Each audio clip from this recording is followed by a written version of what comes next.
Please, brother, introduce yourself. Introduction. Oh Yes, sir. man. Hi. Hello. Good evening. Good morning.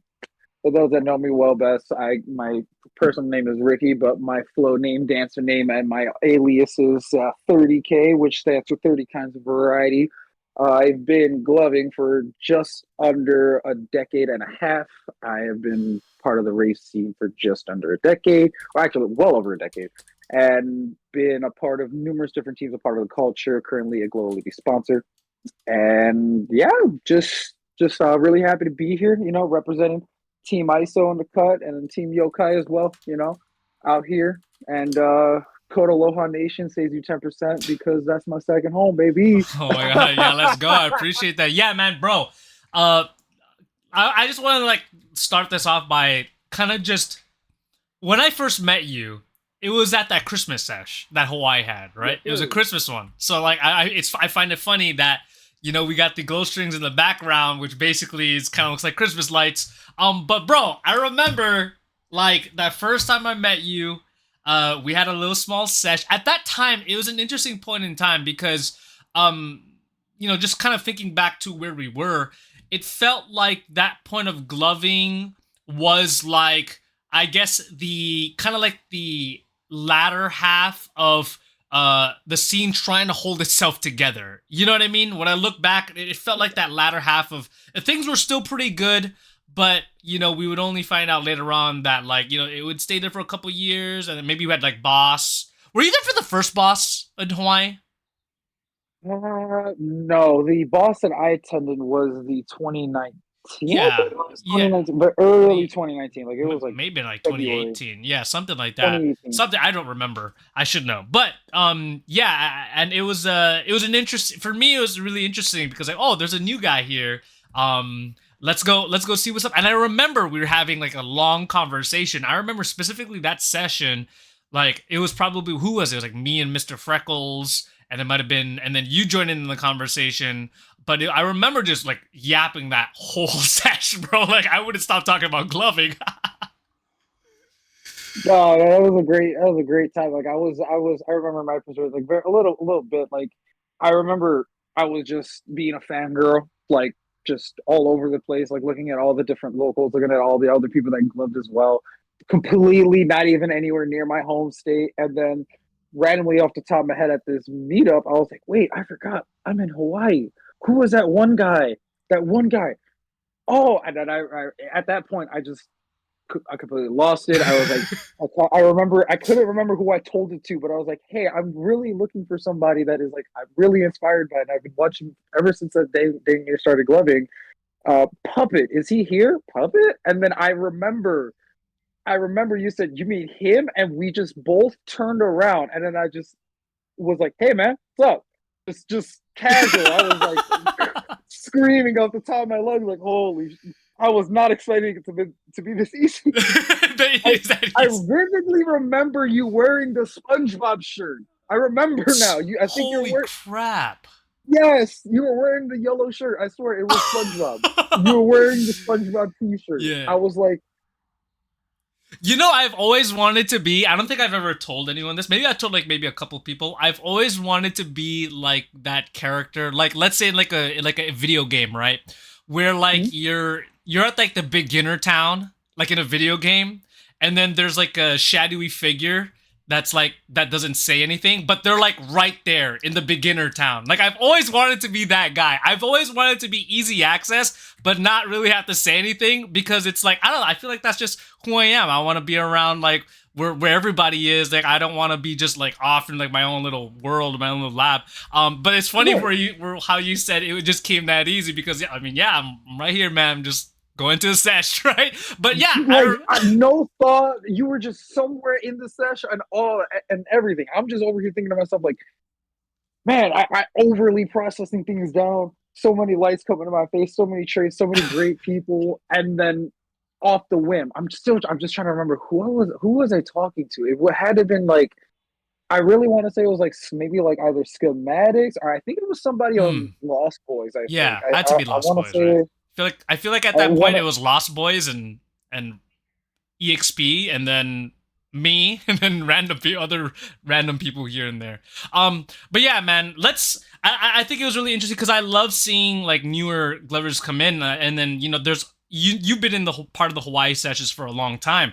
There'd be constant random people that come for a sesh, and then you never see them again, and then another new random guy, and then Hmm. you'll never see them again.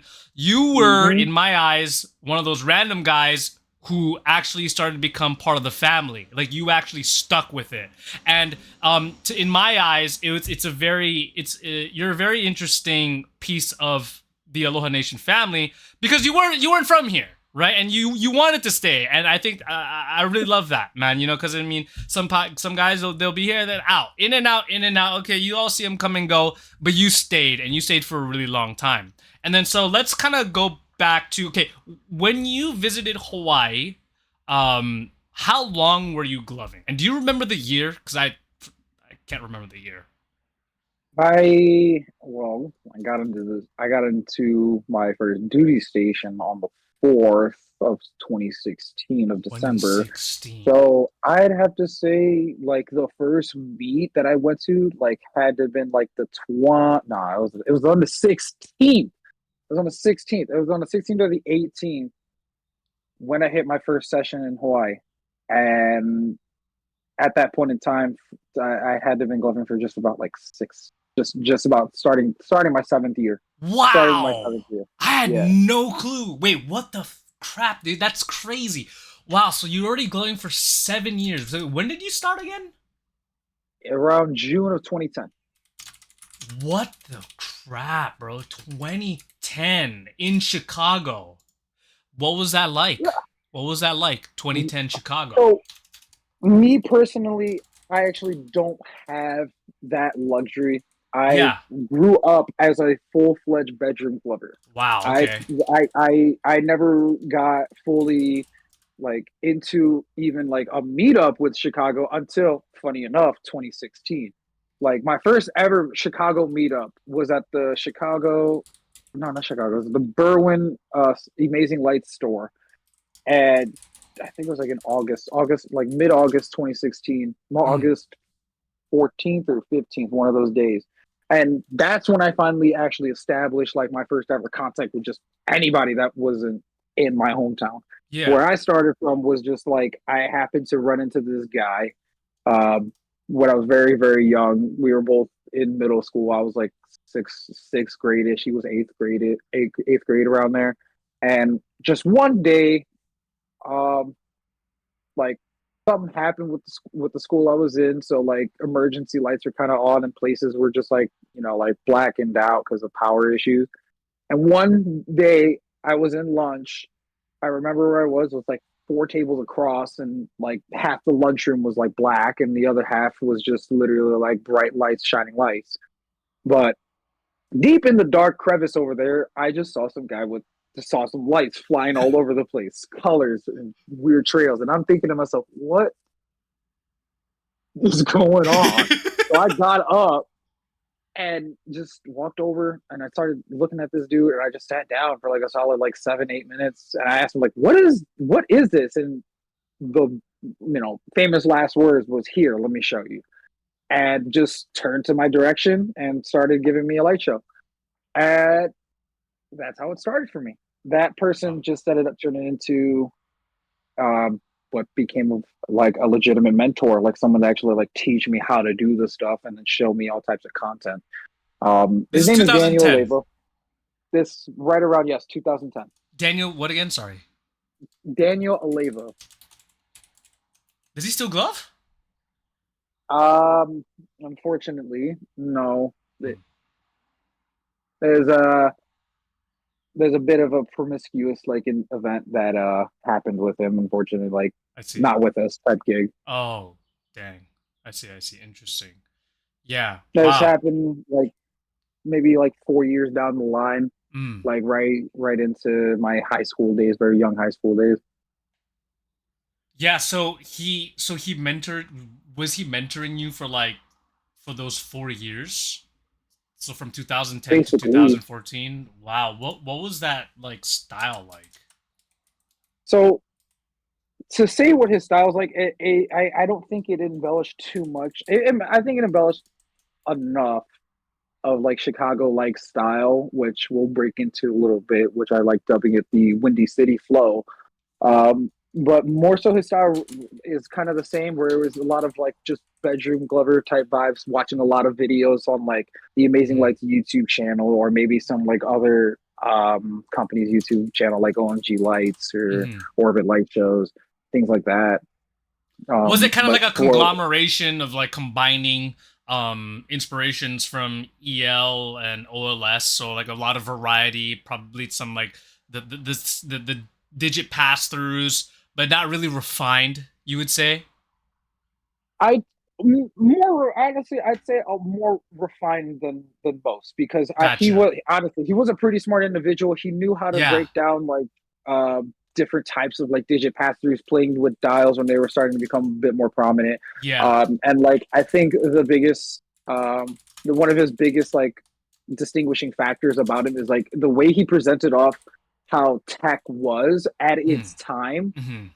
Like, because at a time we have tech going on like this where it's very linear, and we're just barely getting into like Yeah. those like, you know, super hard structures like this, you know what I'm Yeah. saying? So like for him to incorporate certain like tutting positions back then, and like certain finger tutting aspects into the Yeah. cut, I'm not saying like there was a, you know, a, like, oh, he was doing stuff way ahead of his time, but I am saying like for what he was at, he was very much Absolutely. above average. Yeah.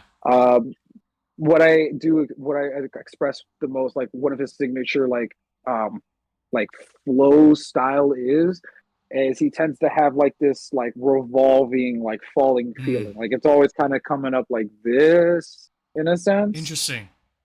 But the way it's the way he does it, it was very intricate in a sense, because it felt like it was like it kind of feels like this move, but it's more than just like each standard move. Yeah. I You think know what I'm saying? Like there's more like fixing to the plate that he was adding when he The presents only himself like that. the only video where I remember that, like the only thing that sparks up when you say things like rotating was, have you watched like the Joker set on Amazing, right? Where he's just, I forgot who is that? Was that Anti? I forget who actually gave the show.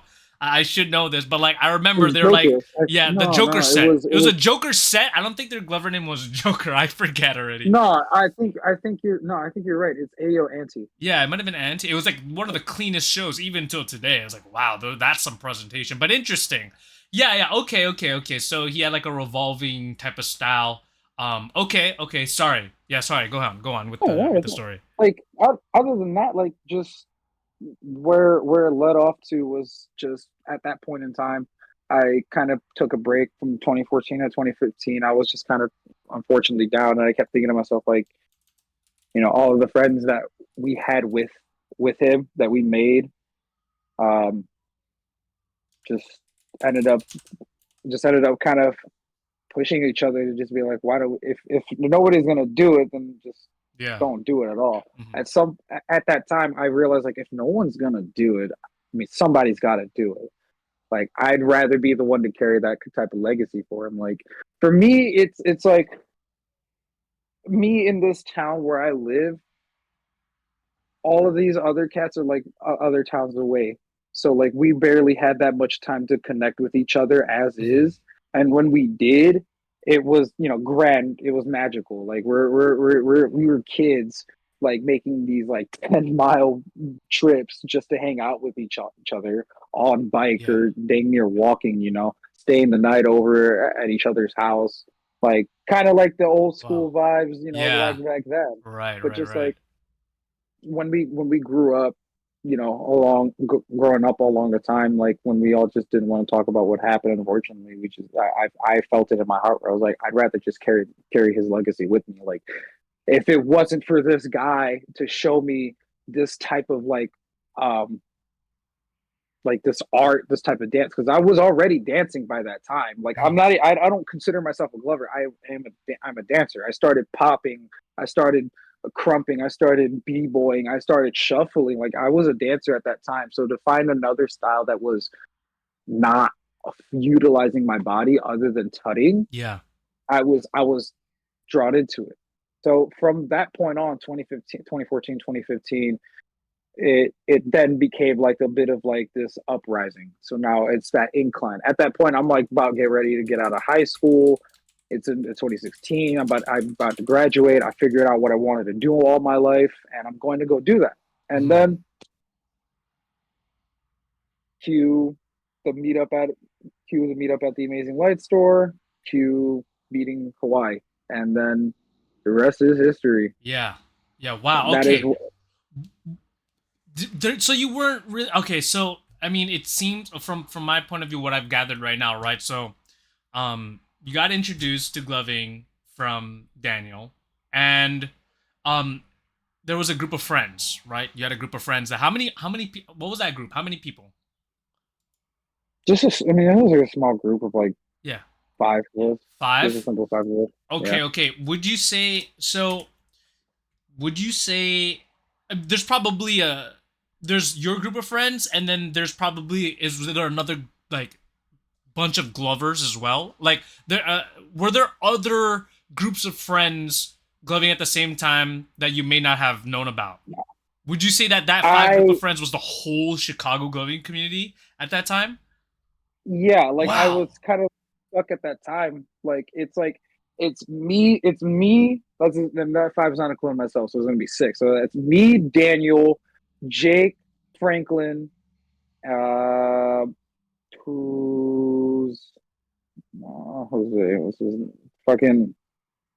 It's a Hispanic name. It starts with a J. Can't remember his name. I haven't talked to him in a long Yeah. time. And then Nick.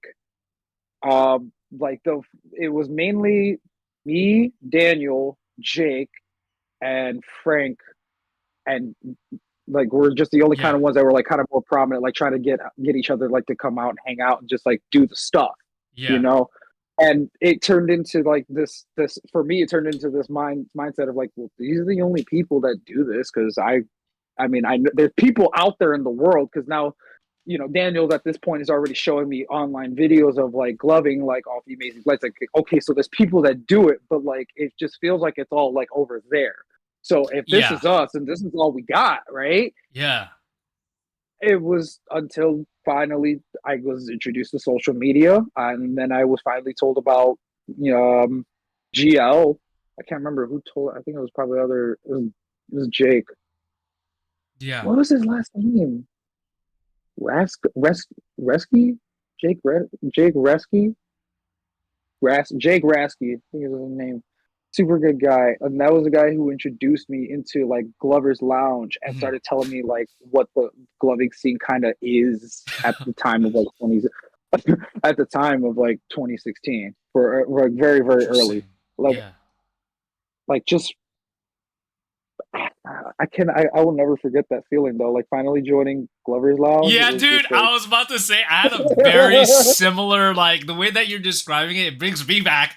I remember, bro, like when I first started coming into the scene, one of the OGs, he went by Nom Noms. He was part of the original Aloha Nation team back in the day, also part of Up High, Rip Aloha Nation. But um I remember being new, and then like he lived near me, right? And he was like, "Oh yeah, man, I'm gonna invite you to the community." I was like, what? There's like another community? I was like, yeah, I'm gonna add you to the 808 GC. I'm like, wow, okay, this feels like much bigger than I thought it was actually is.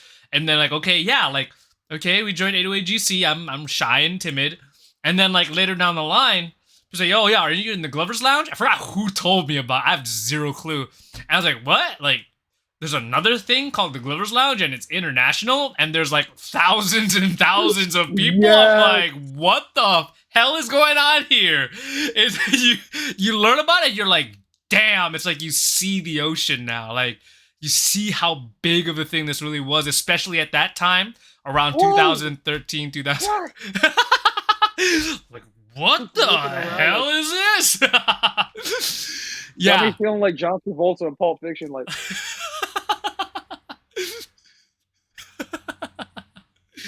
just man. Dang, bro. So wait, so you that would you are you're saying that those five were the six of you. That is the origin of the Chicago gloving community. There's nobody else earlier. Wow. Okay, so hold on. Okay. At my perspective, in Yeah. my eyes, that's all I knew Yeah. until I fully stepped into the real scene. Like there was more to just this one tiny town in the Yeah. middle of Illinois. Like when I finally traveled and I finally got the chance to go to one of these meetups, right? Amazing Light Store.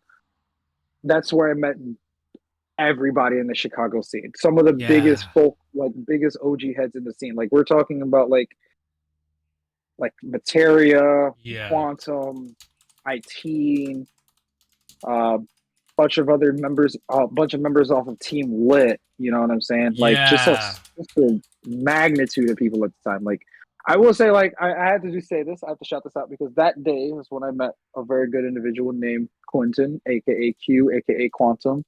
Um, without Quantum, like without that connection between me and him at that time at that show, like I was just at that entire event, I would have never made it to where I was now, at least with my home state, Mhm. with that home community. Like entered, gave me like open arms, showed me like what the kind of like gave me a summary at the time, like what the scene was like, and like some of the figureheads and such, and like Mhm. kind of similar to kind of how I a bit of a foreshadowing thing, which is I find this funny. The same instance where how I had met up with you was the same way how I met up with Evan.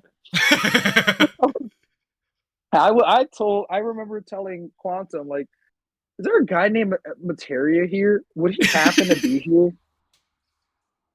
And I remember he started looking around, and then he's like that, and then I remember seeing Evan do this,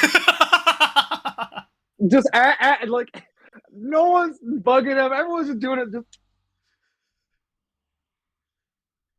He's just just vibing, dude. vibing, bro.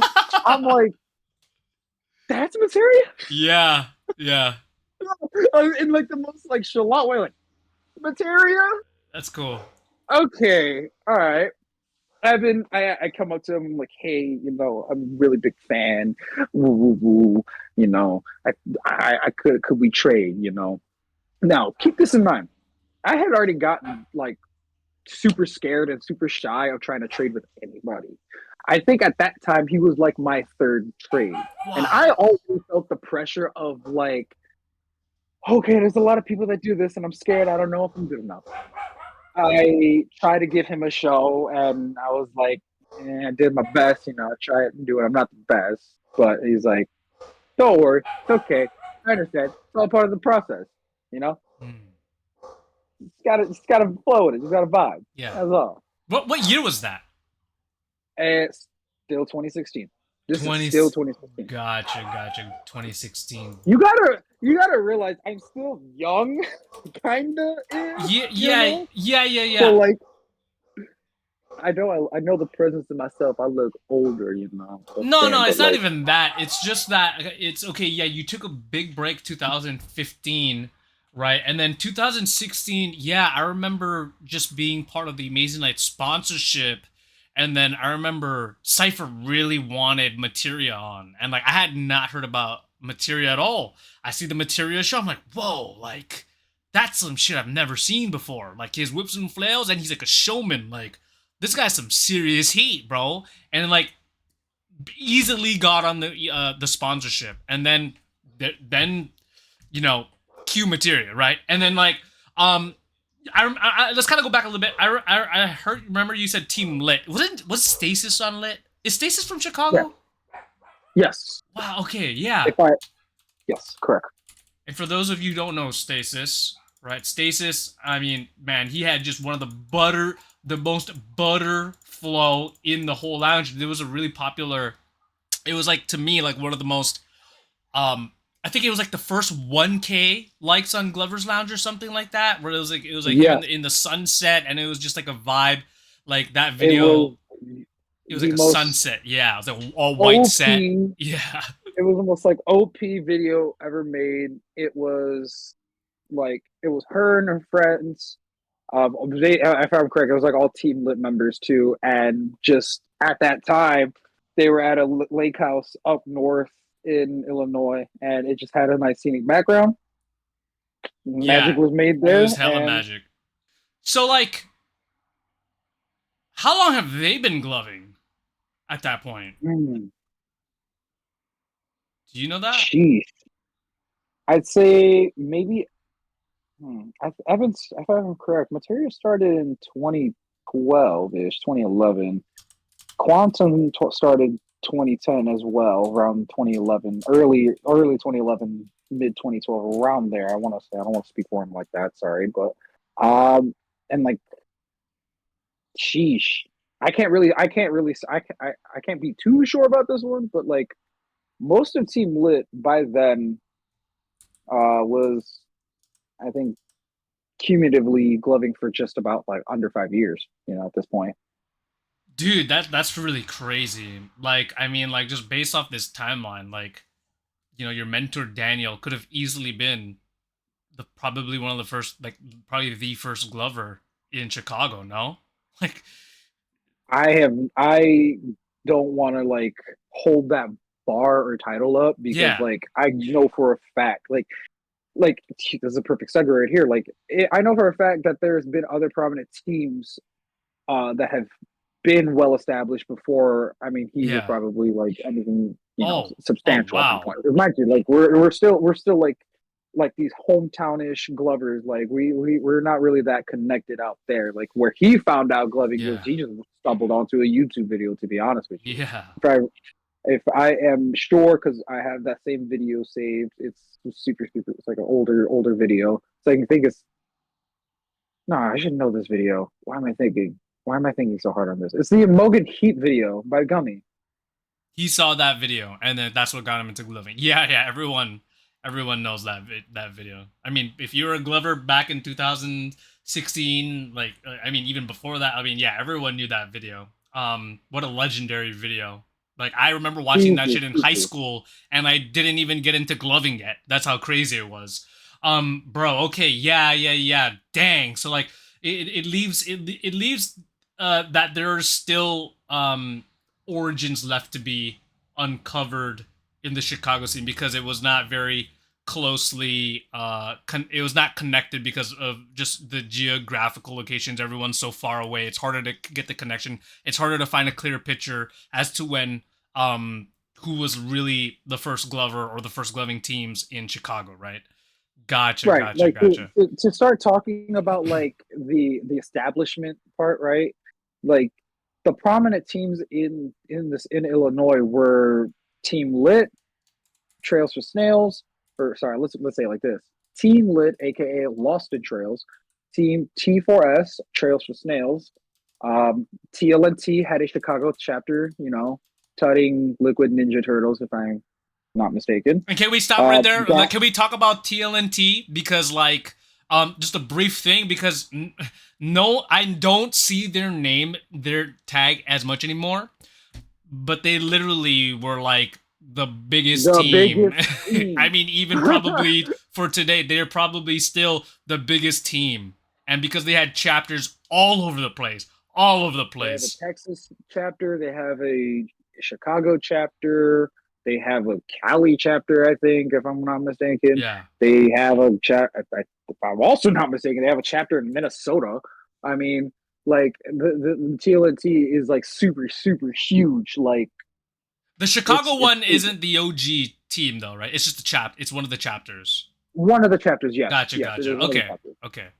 So I TLNT. think TLNT started over here probably mid 2016. Hmm. Okay, Maybe okay.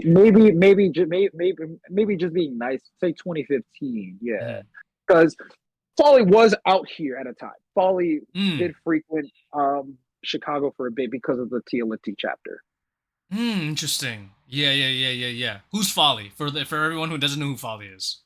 You don't know who Folly is, aka I hope I say his last name right.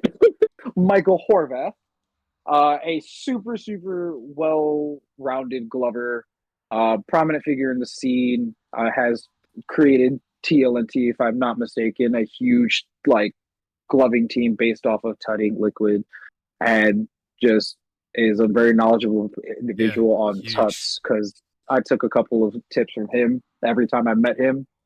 and I always am learning something from that guy. You know, Unique style, bro. One of the most very, unique styles I've very. ever seen in gloving. We're talking like I'm gonna splurge a little bit. Like Folly has this, like Folly is one of those people that glove in my eyes that glove like their name. Folly. What does the term folly mean to you? You know, Isn't it like the like way slower? I don't even know what falling means. To be completely honest. Happy? I can't think. Everything is fully. You know, like it's that's what I imagine. Like everything that he's one of those glovers that when they perform, but it's to the nuance of their name. You Mm, know, like gotcha. got kind of honestly look kind of like how I view you. You know what I'm saying? Puppet. You're Mm, always controlled by a puppet of sorts. mm. You know you're Before it was like that. Yeah, yeah, yeah. before now we got this guy with like an RTX 1080, a 1080 or 4090 GPU clock overclocked like a mug. This man's Shut up, running dude. like every game. No, I can't stop. I got actual like character puppets now. But okay, let's stay Yes. on track. Let's stay on track. TLNT. What other teams were on there? Another to name off was GATS. I can't remember what GATS stood for, but GATS Never heard of that one. was a huge was a huge-ish team, and that was based more in Aurora, not Chicago. Like Aurora from Chicago is like a 40-ish minute drive, Huh. so maybe a 45 if you're kind of pushing it. Interesting. But mainly, I think. I'm almost forgetting this last team. One of the other teams that came about was more of like a floor artist group base and was getting kind of like rising up in the very latter years of the scene. Um, Light Nation. There we go. Oh, I remember that. Lima. Yes, I think I Lena. did. Light Yeah, Nation. So Lena. That's right. Okay. the hierarchy kind of works in a sense, and I say hierarchy because of like it, how should I say this? Because like the Chicago scene, all right, and I'm gonna be bare knuckle honest. Like the Chicago scene, as far as the rave culture, is already cookie based, cliched. Mhm. Like you got groups on groups on groups, and that it kind of stemmed into the way that the gloving scene was. Like you have teams such as like Lit, right, led by super good people, a well established like group. Like you got people in there like Zergs, Compton, Compton, Door. bro. You have Zergs, Compton, Door, Stasis once Door, again, Stasis. Vajana, Yeah. Taint. One of my personal favorites, Slump Lord. Like still like there's like more guys too. We got like Delic, Fish. I think his name's Fish, but I can't remember if it's Fish. It's like a super long name. I can't remember think off the top of my head right now. Mm. Like big those that group alone was kind of the well establishment. Like The this is a powerhouse. team, the powerhouse of the Gotcha. community. Like they've been getting super big access from Amazing Lights. I think at the Yeah. time they were starting to become one of like the first teams to be sponsored by Amazing Lights Mhm. to a degree, a varying degree. Like before, like Team E was starting to. I think when Team E was getting established and such, like some of those cats that they still glove to this day, just not as active or frequent. But that Yeah. team is still much running and going like that. It's basically, I personally say, and with very much respect involved, Team Lit is basically kind of like PM out For here. Chicago. Like Gotcha. Cali has a super powerhouse team that's PMAO, right? And PM's like Absolutely. the biggest like family team out there, right? Right, right. Lit's the same way. But Gotcha. I am gonna say Lit is a bunch of nice cats. I'm kidding, I'm sorry. I'm sorry. I'm saying that knowing for a fact Silly Dot's gonna come after my neck for saying that because no, I love that. PM, I love you. I love you guys. All y'all are cool. But Chicago out here. Yeah, yeah, Anyway, yeah, yeah. but another team alongside that's just as big, ran by Materia that he created was called Trails of Snails. Um, really good people on there, such as Simba, if I'm correct, Little Homie. Little homie was Trails for Snails, Lil Homie was Trails for. Are we if talking about I am this? not mistaken. Really? I thought Lil Little Homie was homie. from Florida. I may. No, he is from Florida. Yes, that is correct. Because I know Lil Homie was on AAG and Organization 13, but Trails for Snails, I think, is Organization 13. Bro. Have you seen the iceberg post that I? Oh yeah, you did see the iceberg yeah, post, bro. yeah. Organization 13 belongs at a like probably a low 4 or 5, bro. Like, dude, that shit That is a went deep, bro. That shit went that is deep, a team. That is a team that is just scary by nature. dude. Oh man, I don't want to get I too don't deep want to into name it. anybody on that Yeah, team I don't because want to it's get too deep scary. into it. We could spend like fucking But a whole hour on Organization 13. But okay, so yeah, I Lil wanna Homie. I wanna double check myself on that too. Like very much want to make sure I'm correct on that. Yeah, But I think I with 87% sureness that yes, he was on Trails to mm, Snails. okay. So Simba, Lil Homie, I'm trying to think of more people on that team. I mean, of course, Materia's wife, right, Flower Child, of Flower Child, course, right, right, was right. another It person. was great. It was a what a Um, great duo. Like when Evan came out, like okay, he had a partner and they were both killing it, which I thought brought a different element to gloving, right? In terms of doubles. Like I remember, didn't Evan host like a doubles comp or something like that, and then like it didn't happen or yeah, something? I forget. it was like an online doubles comp I remember, situation. yeah, I remember because me Maybe. and Mez entered, and then like I don't remember ever having to finish that thing, or I don't remember if we lost or whatever. But like I remember doubles was like a big part of Evan's thing for a while, or like he was like pushing like doubles a lot more than the normal Glover, right? Um, yeah, but yeah, sorry, go on. All right, it's like these two teams for its time in the Chicago scene are like starting to become like the focal points, right? The guides, like the staples for the whole scene, right? Hmm. And the teams that come up just alongside them, like I said, the teal. I'm not to you know devalue TLNT. Like TLNT already was like spread very much within both teams, if not everywhere, just around. Like Yeah. TLNT was starting to just populate more new people and such. So we're at this point from like 2015 to 20. I want to say sorry. No, we're gonna say 2016 to 2018. Right. This is where Team Lena starts getting very much more active, more prominent within the scene. Yeah. Um, Led by the founder of the team. His name is Isaiah Rodriguez. Goes by Isaiah, Izea. Guy Hmm. who started off as a dancer. You know what I'm saying? Was Yeah. more of a animation body arts type of dancer, and was very very good. Like probably the most underrated like power moves, showmanship, Hmm. like like serve like serving it up with honors. Like the moves that you got out of Isaiah were impactful with huge delivery and with like confidence. And I didn't see that in most Glovers, at least in my scene. I'm Hmm. not trying to be too offensive about that.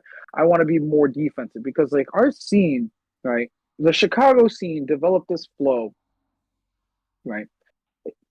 Sorry to divvy off just because I No, like no, tapping into please, that to please, that like please. Windy City part. Like the Windy City flow is starting to get culminate like created by all of the powerhouse teams by that, right? Yeah. We're having people that are very very fluid, like Yeah. that are very very distinguishing, very potent in the move arsenal. Yeah. Okay, like the teams that we had coming up really started setting kind of the level of what the Windy City flow is like, right? Hmm. So right then is a perfect segue of how I want to get into it, right? Because like with all of these teams, right? GATS, Lena, T4S, Split, right? We get this amalgamation of concept usage, right? To define in my eyes what the Windy City flow is like is this amalgamation of every concept being utilized, like I said, very fluid, potent, not so dexterous, but very flary, Yeah. flourish. So like each move that I see people like perform has a nice, like solid, like basis. It has a solid foundation. Hmm. Like just a simple move alone done by the avid Chicago Glover, it very much feels, it doesn't, it feels impactful, but it feels very fluid. Okay. Yeah. Yeah. So like wave tuts is one of the biggest concept usages Mm. that we use out here. Wave tutting is one of our, I think a lot of people, every Chicago Glover dang near has in their arsenal. Yeah. Um, the way that we use liquid, I feel is more textile than most other scenes. Like I see a lot of us use liquid in focal points of the transition use, Hmm. and not so much as like an organic use in the show, like the main type of Yeah. gig, right? Yeah. I see liquid being able to just use to get themselves from point A to point B more than anything. Right. Right. That's why I'm saying it's so textile, because there's like this structure, because it's Yeah, it's a liquid, puck transitional. versatile, Yeah, things like it's that. it's a bridge. Would you say that it's a bridge to transition from concept to concept, and not necessarily something that you would mainly do for, like, let's say, like at the drop? Would I take it a step further and say it's like a train line? Hmm. Interesting. It has stops, Yeah. but it has a constant like revolving theme to it. Gotcha. Gotcha. Wow. Okay. So Okay. like it's really like it's kind of like a train system, train Yeah. stations and stuff. Like every time they go up for a stop and such, it's they're moving on to Yeah. something.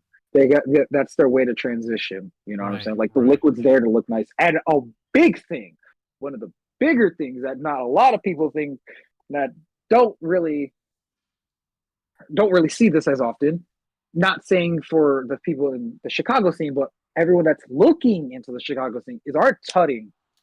Our tutting is, I'm defending this. Our tutting is how gloving tutting is supposed to enact. We Hmm. use tutting to illuminate the way we move things around. Yeah. Like when people like Vagina, right? Yeah. People like Vagina and Taint, the Heater brothers. Literally, it just so happens that their last name is Heater because they are the heaters of the scene. Like I would be like, if there's you and Mez, there's Vagina and Taint. All right, like the way that Vagina and Taint like perform their tuts is just angles that are to illuminate themselves and to illuminate the angle itself, and how they just mastercraft each angle, how they just like come into these stupid dexterous angles is by far like the way, like how gloving tuts are supposed to look, Are they from right? Like it's Chicago? supposed to. Are the Heater Yes, brothers they from are. Chicago? It's That's very interesting that Yes, you they say that, because I feel like they're almost kind of sort of like the anomaly compared to all the other folks that you mentioned previously, simply because their tech game, in my eyes, seems a lot way more like patient and, like, you know what I mean? It's a lot more uh, dexterous, and it's a lot more technical.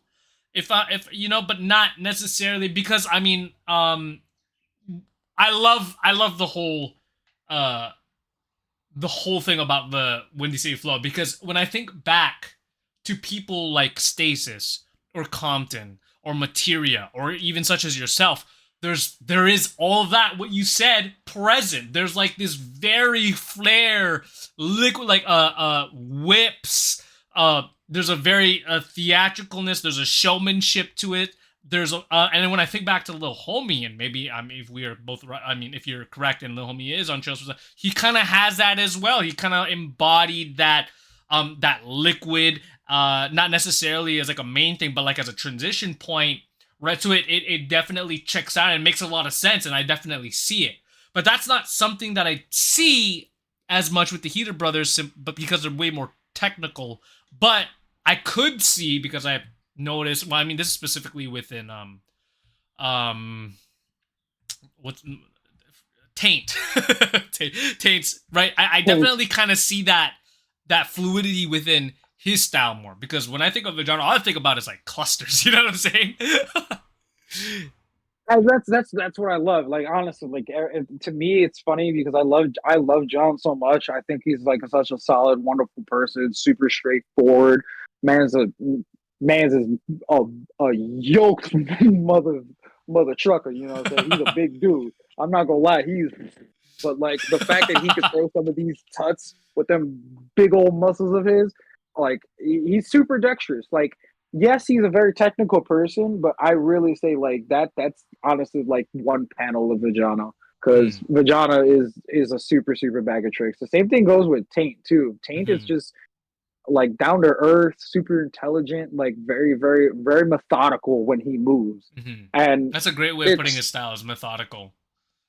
like super well put. You know, Hmm like each tut has a varying angle to be able to like go into like at least 4 to 5 different sections within that one region off his tut alone. Yeah, And these two are like together became like literal tech gods. Like these guys are yeah, becoming not becoming, they are one of the biggest pioneers on the 9 point cluster scale, and yeah, if not the undisputed creators of the 9 point yeah. cluster scale. Like what we see this today, like those two guys managed to break down some of the most intricate um, utilizations within that region, you know. Yeah. And how the Windy City flow also connects with them is when and this is based off research just by getting light shows and then watching them perform and such, like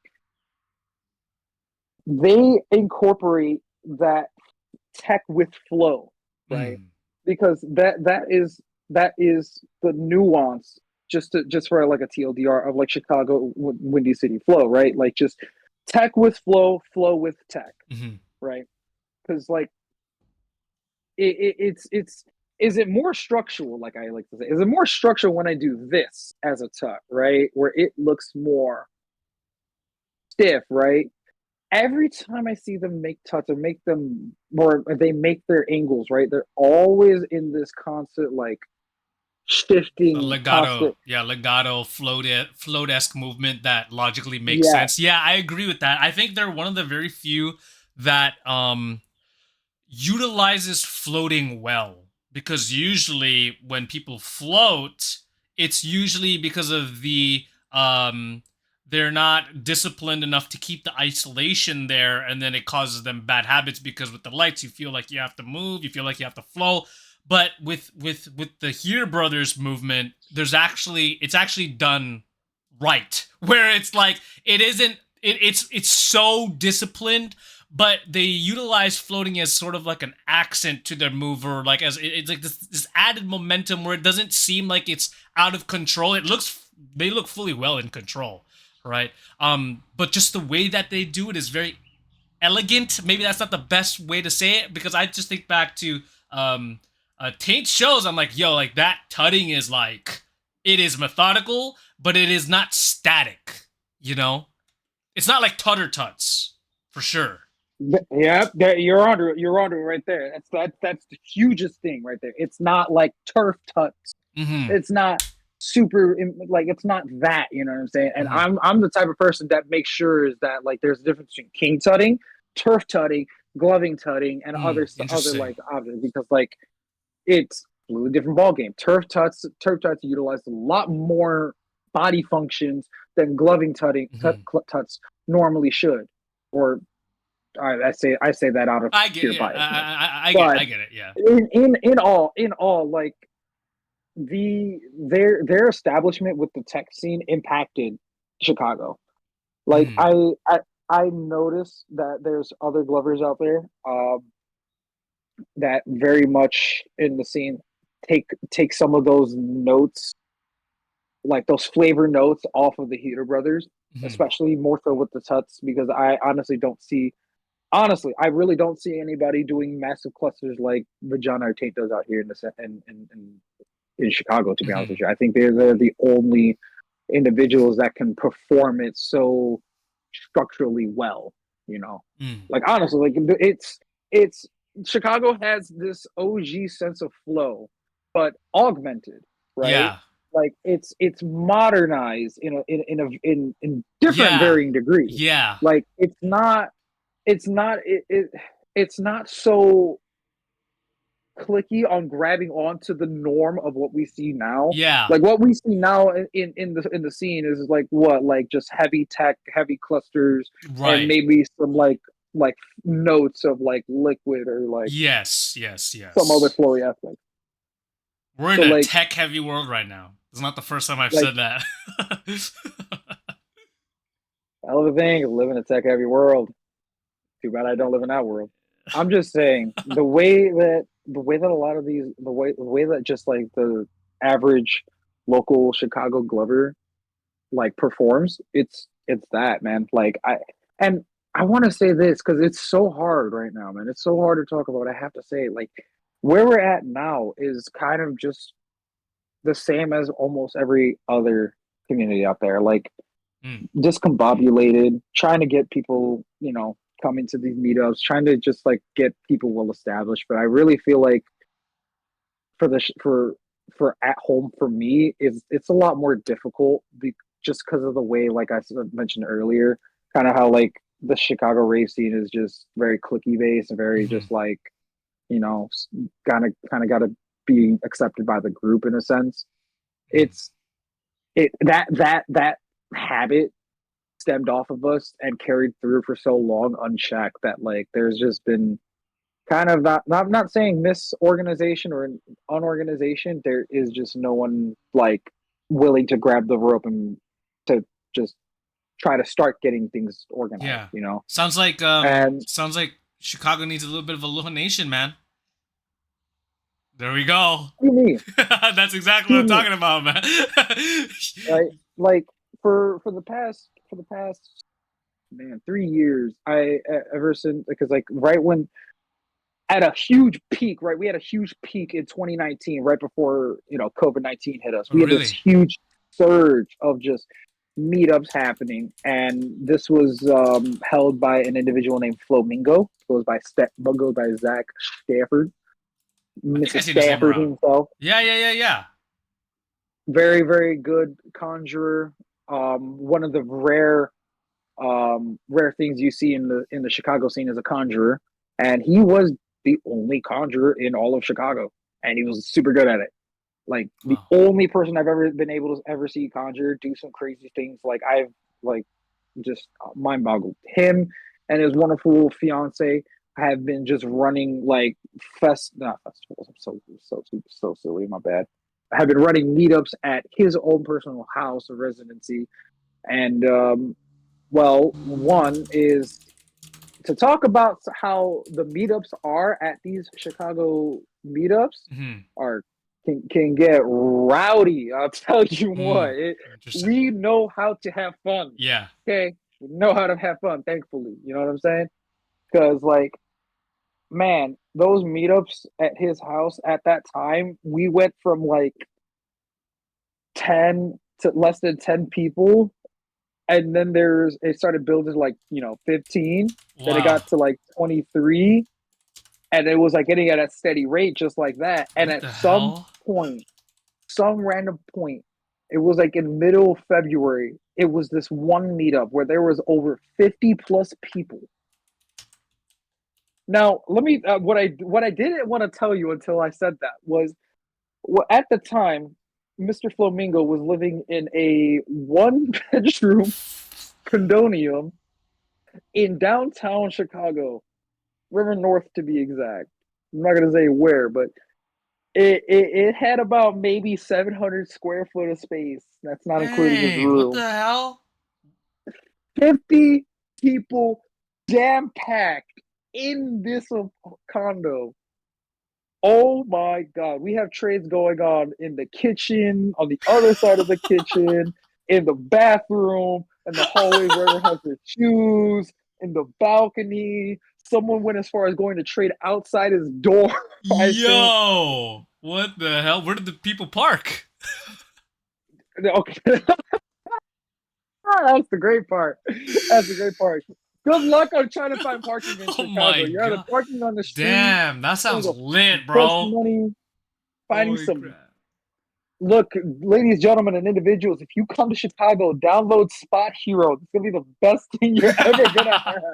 You're gonna need Wow. it Man, for that's Chicago. crazy, dude. That 2019 you said, right? 2019. This It this is sounded 2019. Yep. that's crazy, bro. And then boom. Did he still have them? No, it's like COVID. It's like COVID really devastated all of us, man. COVID just it once COVID hit, it's kind of like no one really ever said anything about this too, but no one really talks about how COVID really just dispersed somehow the this weird like dissonance between everybody. Like all the meetups stopped happening. Like everyone kind of just said, well, like COVID's a thing. We don't know how long it's gonna last. So, like Yeah. whatever it is, what it is. We had good times. Just we're gonna move forward. Like other scenes around us started doing the same. Like it was tough, man. Like and then Yeah. post COVID now, like this is where we're at now. Like there's meetups that do happen, but they're in small scale and it's only ran by friends of friends. So it's like Yeah. very close friends. Like um but like I will say like there are still people around and we always had this weird like coincidental tendency to always be at the show together. Like I Yeah. will go to an event and I will always see like a very like locally known Chicago Glover and like hang out, what's up, and then it starts. Hey, another Glover comes and joined us. Hey, another Glover comes and join us, and then we establish our own little presence there. But it's also very difficult for us as Glovers because the Chicago really doesn't like raving at all as Hmm. is. Like most venues don't allow um like flow toys as is. Damn. Like Aragon Ballroom's one of them. Radius is another one. Um, I would put up Concord Music Hall, but it's that's a finicky thing, and I can explain that too. But like it's very hard for flow artists in Chicago to go Yeah. to our favorite venues or like at least decent venues to see our favorite acts, and we're prohibited to like using them. Like I'll just say now like most of the time we're crouching our gloves or our stuff or Right. whatever to like go to these events because they really prohibit it. Um, Aragon was a really really bad place to be a Glover because if you were caught at any point, like people were getting thrown out. I'm not going to say the individual's name out of respect for them, but they are a huge name in the Chicago scene. But there was a time where it was this individual and a team together of his friends and like other pieces of the scene that went to Aragon Ballroom one time for an event. And unfortunately, this individual, the main one I'm talking about, was dragged out of the venue with his gloves still on in a headlock and thrown out of Aragon Ballroom for Fuck. gloving. For gloving. Yeah. For gloving. Yeah. No one's sitting down at these places as is because it is not worth sitting down at any of those venues. I swear, tell you what, um, like it's just hard for us to go. Like the only venue I could really think of off the top of my head in downtown Chicago that allows flow toys is Primary. But Primary is literally a nightclub space. We're talking a Chicago night hub, like nightclub. Like it's literally just a giant long Yeah. like basement. That's it. Right. Right. Right. So like you can't really spin there, you can't really hoop, can't really levy one, can't really whip. You can best you could do is orbit a glove. You know, the Gotcha. only other venue that like could provide that space in a sense is, but that's all the way up north. That's not even in. It's not even in Chicago at this point. Like we're going like right near the border of Wisconsin for that. You know, Yeah. Are it, there? it's. No. Go ahead. Sorry. No. Sorry. No. No. Go ahead. Go ahead. No, I was just to say like just cap it off. Like it's just really really difficult for us Yeah. as Chicago Glovers to like have like want to go out to an event and meet up with other people only to be told we can't have them at all. Right. There So like isn't. There hasn't really been. Um. Would you say that Chicago has never really had like a home in terms of holding sessions? Like there hasn't been a consistent place to hold sessions. Is there a park that, or like a public park that sessions are often held at? Because I know you said that they're usually at some cat's house, right? But then like um, there's it's not. Chicago, it's not a place where Glovers could meet up at like a park, like a common park or public park. No, I will say, like, we always have been doing like lakes. They have always been lakeside meetups. Like different Mm. beaches allow like us to like have decent spots for meetups. The only problem is with the city ordinance, they close off all the beaches at like 11 o'clock on the Mm. dot, and they have like dedicated like police watches to literally like Mm. patrol the whole beach line. And there's no really like 24-hour parkish type of area unless it's like outside the city in a Yeah, sense, outer interesting. side. I want to talk about this part real fast. Like there has been it because I will say this, like establishment on like where meetups are was really difficult. Mm. To everybody that doesn't want to mention it, I am, because like everyone, it's kind of like that like lover stigma of us being a bit spoiled, but like it kind of is that it kind of is that scenario. Like there wasn't like a dedicated spot, like the one spot where it's guaranteed. And Yeah. although tried and true for some areas, like the biggest prominent one was like in the town in Chicago, there's a town called Wicker Park. And when the Wicker Park, like there's an apartment complex um that was like dang near, like these are like what are they called? Lit backs, literally. Mm. Team Lit then started like hosting like their own um team themed events, lit Yeah. backs, kind of Sick. how like what's a perfect example? Cuddy backs, Team Cuddy up in Wisconsin, or Team Safe backs. Like Mm. I don't know if you remember heard that team called I Safe, remember. I remember but Safe. Yeah. still want to be on that team so bad. But anywho, like lit backs were huge, and the the huge focal point, I want to say it was like 2014, 2015. That's 2014 to 2016. Lit backs in Wicker Park were like a huge thing, or at least when it was in that time frame. That's where it was like the pinnacle, a huge pinnacle point for the Chicago scene, where Glovers are coming out. Like from Mhm. what I was told, like this is coming. This is the best information that's coming from Door. Like these are 100 plus people coming to just meet up and just hang out. Like like huge party events being thrown Holy for like shit. clubbing. Yeah, like it was huge for their time. Like it was huge events being hosted by Lit. Like they had a huge, like I said, they had a huge grasp on the scene. They had a very huge grasp on the scene, and like when it came to a power vacuum, when those huge hits are happening, like just of a lot of a lot of like new Glovers at the time, or like in developed Glovers, are being born from these meetups and such. And of course, like I'm always gonna say it, man. Chicago knows how to get down, so they was getting Dude. down for sure. What Like year? What year were these lit backs happening? the the I think it's like during the golden years of gloving, Wow. like 26, 20. Like I said, like Yeah. being nice, like 2015 to 2017, right? Like at Yeah. least within those eras. Like when it starts popping up the heaviest, it had to have been at least in 2014. But like 2015 to 2017, like Lit was hosting these huge meetups of just people corralled in, like just either just usual ravers just looking for a nice place to hang out, catch a light show, or at least, have fun or whatever. On top of other flow artists, like it's I wish I got to experience some of that, because there is so much that I personally never truly got to experience for my scene.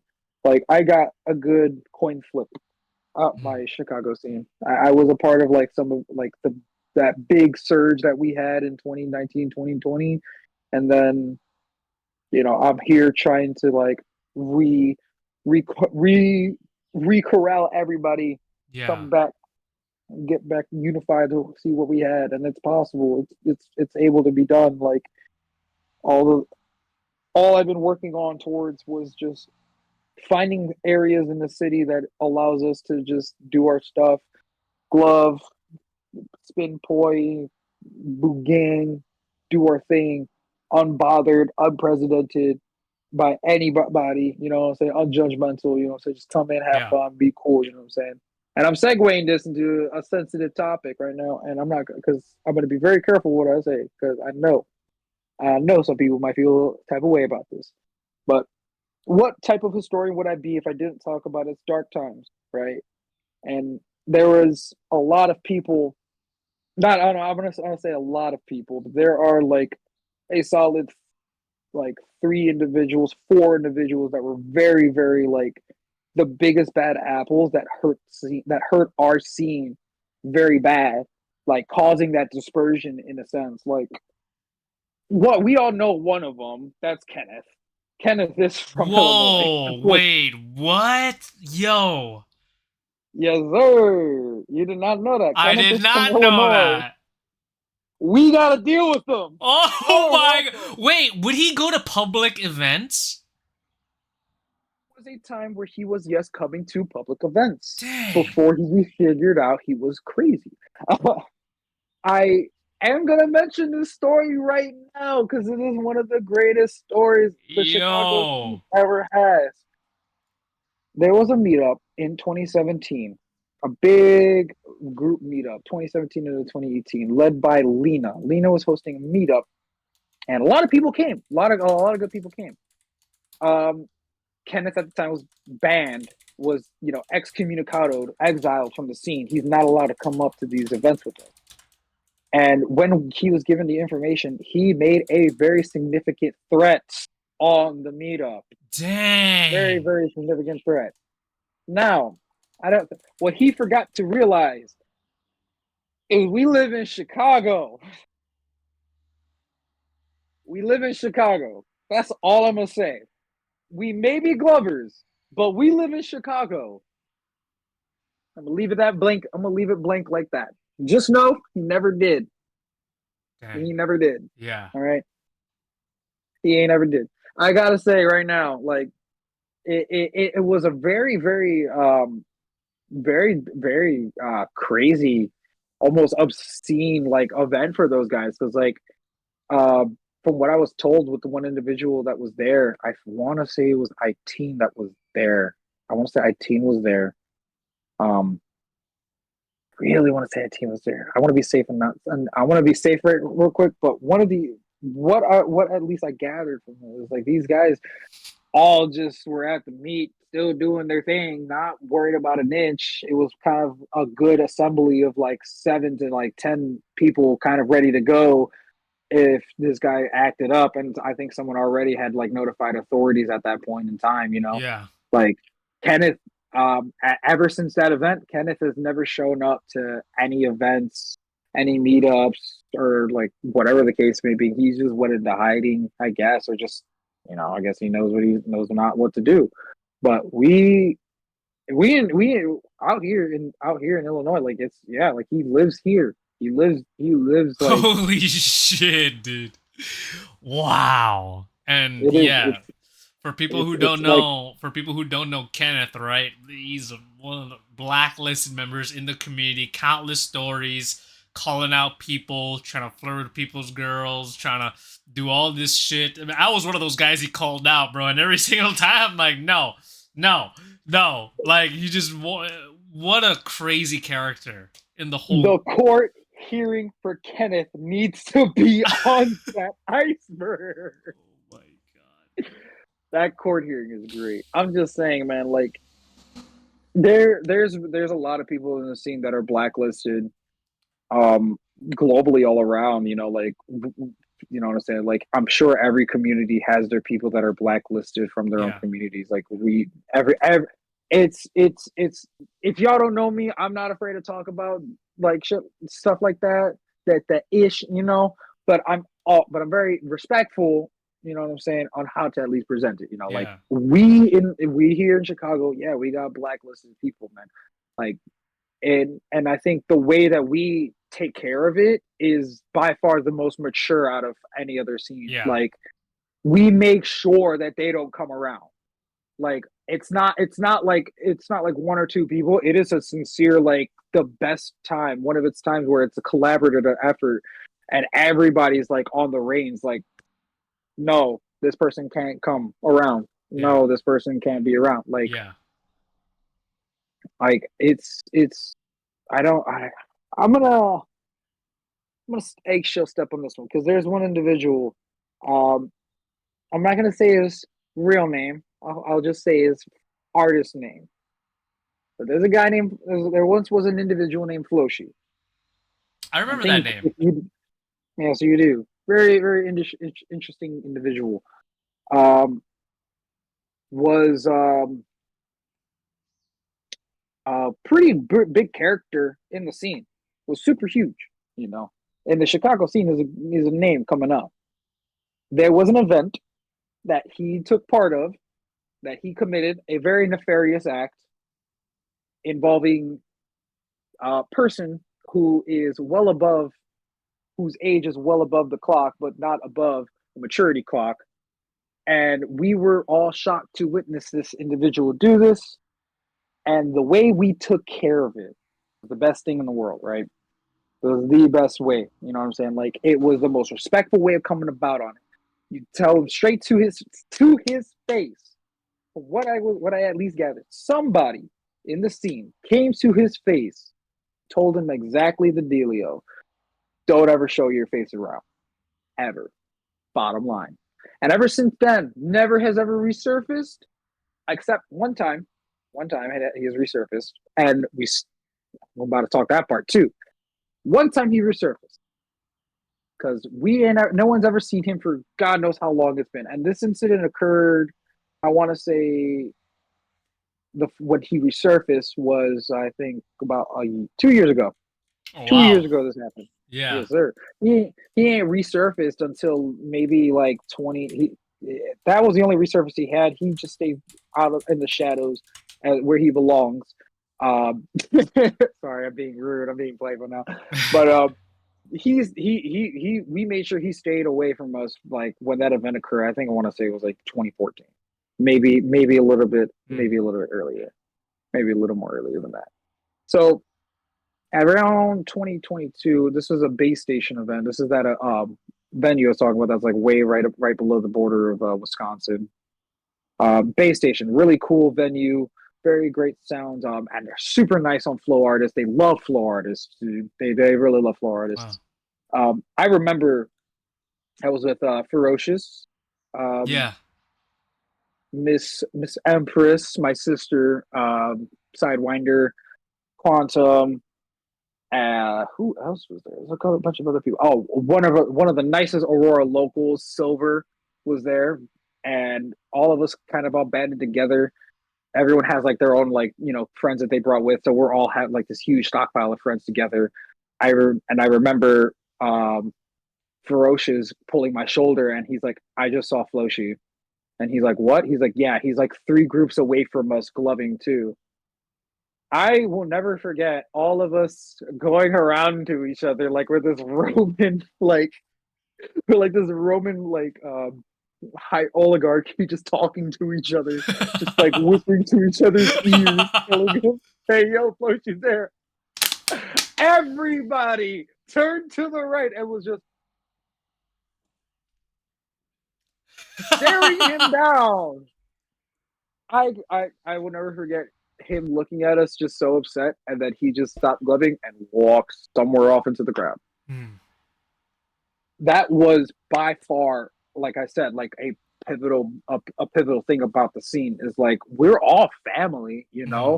we all have our own groups and such, but we're not like we stay with our groups, we stay with our family, and when our family, you know, interacts with another group, where it's just the connection's there, Yeah.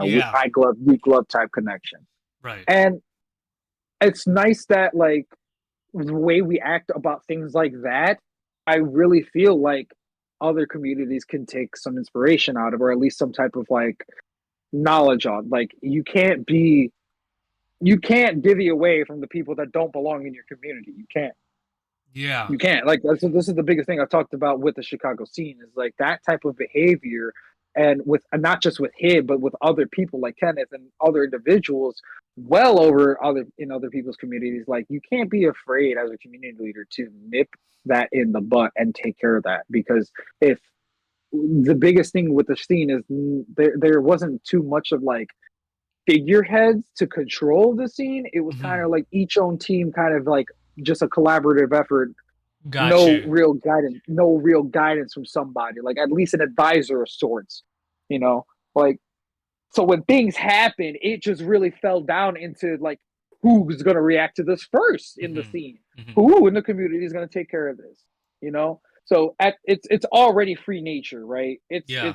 It's whoever comes first, come first, so just handle it. And if it doesn't get handled, it's going to be left unchecked, you know. Yeah, So you have to protect your community, and I think this is something that doesn't get talked about nearly as often. And there's actually a post about on GL too that Pinky made, was like, you know, like we can't be like, we have to like look out for each other and not, I mean, I get where we are in the community right now, where it's kind of like, you know, you want more Glovers, but then maybe there are a few bad apples in there, and you don't want them to be like, you know, you can't be like, you know, we need more Glovers, but then there's this person here who potentially poses a threat, right? Whether it be through, I yep, don't know, like some illegal shit. You know, I don't want to get too far into that kind of right, shit, but like, yeah, you yeah, gotta, someone's gotta take the lead and be like, yo, like, you know, just take care of your community essentially. And yeah, right. fortunately, like Hawaii never really had that problem. I don't No, think it never we really had we that had problem. schematics, bro. Yeah, We had we had a great schematics. leader. We had a great leader, and we didn't. Fortunately, yeah, Hawaii's never had any problem like that.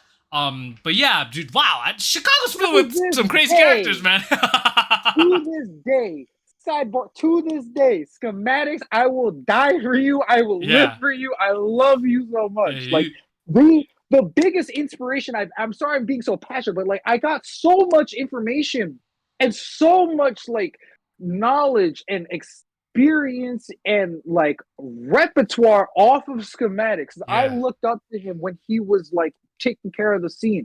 Did you need whites? Did you need bats? Did you need a yeah. glove set by chance? Did you want to hang out with us? Like, do you, what did you possibly might need? Let me see if I could provide that for you.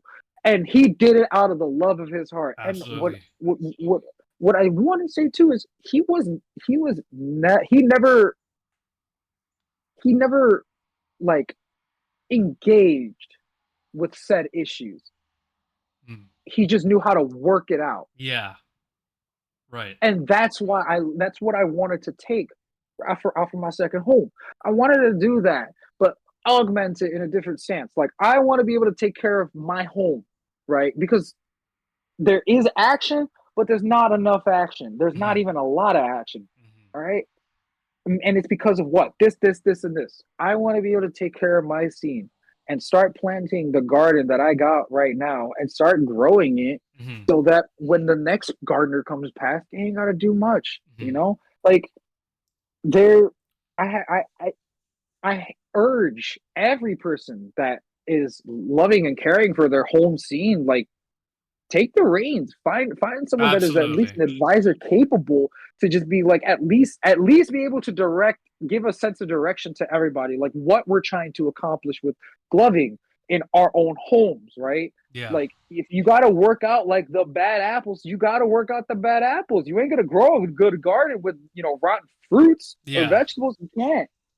You can't. You got to start the whole dang process over again, and that's unfortunately the way Yeah. Chicago is right now. And like Unfortunately. I've heard multiple instances. There are a couple of scenes out there who have had the bad apples, and like it totally tore their scene apart. I'm not gonna say, maybe that'll be for a Yeah, future episode with said characters, but I mean it has happened. And like, yeah, if you're not willing to fix that, then it's like, okay, then there goes the community. Something, you know what I mean? Something, people have to speak up. Basically, people have to speak up and protect the community, especially if you're the leader. And if there isn't a leader, then someone just step up. Like, you know. But hey, I love that, I bro. looked at it like this. I look at it like this because this was a huge pivotal point for the scene, right? It was me and Ferocious talking, and we're at his apartment, at his house, just chilling, killing, doing thing. You know what I'm saying? Like we were talking, like, dude, like where and who is gonna run this scene? Hmm. Because that's what I think we might need. And I'm thinking to myself, like, well, who has a voice, right? Who has the biggest voice in the scene, right? Who actually can go up and tell people straight up, right? Because like so for so long, it's just whoever has it can claim it, right? But no one's truly never claimed the position of like that community figurehead, the lead for the community, someone to help run and manage, give sense of direction, give out the tools and the regime that we're trying to establish. Like I looked at Rob and I was like, I don't want to be that guy, but I don't want to just come up and be like, yeah, I have no establishment for my community, right? Because to my community, I'm still brand new. To in technicality, to my own home, I'm still new, you know, because I didn't meet up with them until like August of 2016. Yeah. That was the first time ever, and then there was a whole 4 year gap, and then I come up to these meetups off the bloom, like, yeah, I'm so and so, I'm from here, and I'm doing Yeah. this, woo, woo. And like just like how everybody, just like how you say, like like it's been so long, and like you're from, like you stuck around so much with the community and such, like everyone starts knowing you, but like it feels like you've been here for so long type gig. Like that's how they treated me back home, like right here, like Hmm. it, like literally like 30 minutes up north from me. That's how they treated me. Like I'm still new. I'm a fresh face to the scene. No one's ever really heard of me, and the only person that really remembers me was Quantum. That was it. Mm. I was the only person to ever remember me. And then when I finally saw him at a meet, I was like, "Hey, wait a minute! Like, you're like, hey, I'll never forget at one of the meets. I was like, hey, aren't you Quantum, right? You're cute, right? You remember like 6 years ago, some idiot at the Amazing Light store gave you a trash light show?" And he's like, wait. And then I showed him the picture between us trading because we both had trail shop pictures of each other. And he's like, wait, that's you. So history was made right there, you know? Like Yeah. it's it's it's it's so like vivid to me, like at least for me, for my experience in gloving. I have a very, very unique experience. I'm very well aware of that, you know, like it's so, man, it's such a wild, wild wasteland, man. Like I can't imagine, right? I can't imagine myself being back with those older, like older heads back then. To be honest with you, I've talked to myself about this. Like I can't imagine myself like being a part of that culture at that time, especially with how young I was too. Because like I wouldn't really know how to fit in at that time. I know that for a fact, and I feel like if I did get involved with the scene anything earlier before 2016, I feel like that may have like discouraged me from wanting to glove further. You know what Interesting. I'm saying? Yeah. But Everything. Yeah. Everything. Well, maybe it was too chaotic. I mean, you're younger, right? So like maybe everything was just too chaotic. There's already well established teams. Where are you? Where is your voice in the sea of already powerful voices in the scene? You've got teams like, you've got people like Evan. You've got Team Lit. It's like where do you stand? But then like it's like it felt, well, back in the day, like it seemed like the scene was just doing totally fine. Maybe not perfect, but like there was something already established. But now that there's yeah, nothing, there's like really only pieces left, right?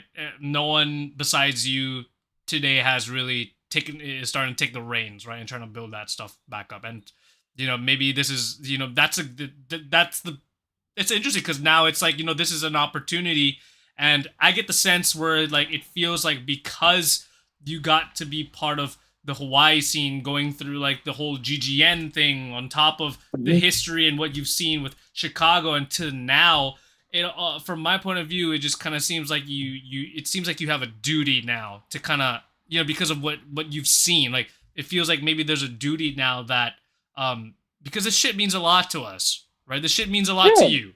And then so like, man, it just boggles my mind how 2019 there's like a 50-man sesh, then boom, done. Now there's nothing.